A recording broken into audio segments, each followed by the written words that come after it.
Amnesty Internasional Indonesia menilai pencabutan nama Presiden kedua RI Soeharto dari ketetapan MPR nomor 11 tahun 1998 tentang penyelenggaraan negara yang bersih dan bebas korupsi, kolusi, dan nepotisme atau KKN sebagai langkah mundur perjalanan reformasi.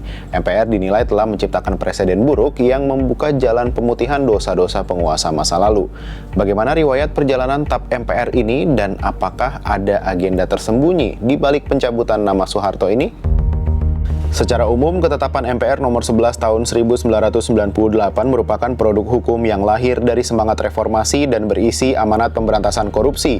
Secara khusus, dalam pasal 4 TAP MPR nomor 11 tahun 1998 disebutkan bahwa upaya pemberantasan KKN harus dilakukan secara tegas terhadap siapapun, baik pejabat negara, mantan pejabat negara, keluarga dan kroninya, maupun pihak swasta atau konglomerat, termasuk mantan Presiden Soeharto dengan tetap memperhatikan prinsip praduga tak bersalah dan hak-hak asasi manusia.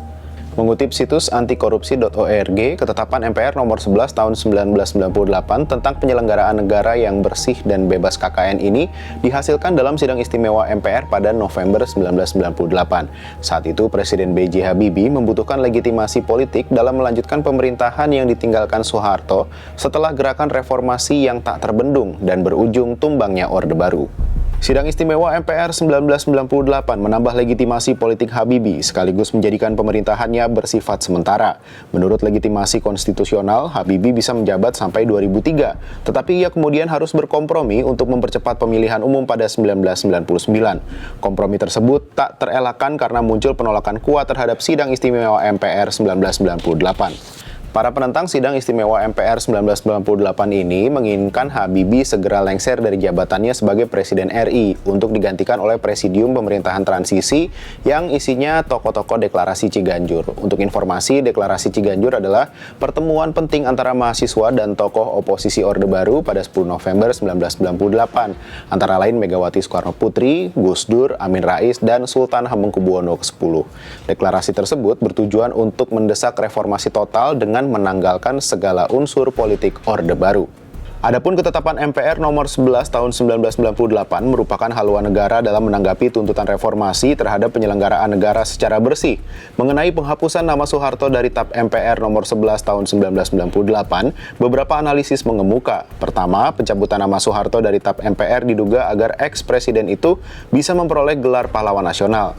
Kedua, gagasan pencabutan terkait ketentuan pada salah satu pasal dalam TAP MPR nomor 11 yang secara eksplisit menyebut mantan Presiden Soeharto.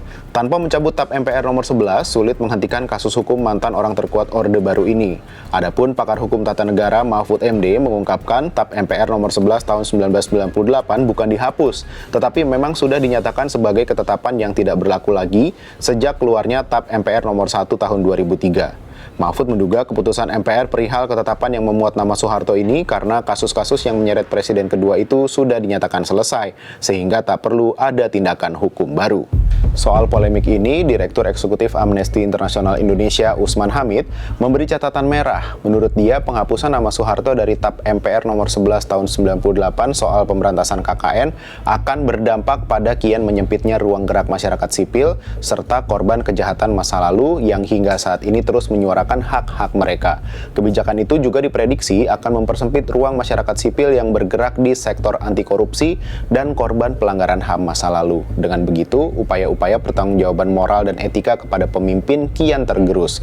Pemimpin seolah bebas melakukan hal buruk tanpa perlu takut atas konsekuensi. Sampai jumpa di Bahas Peristiwa berikutnya.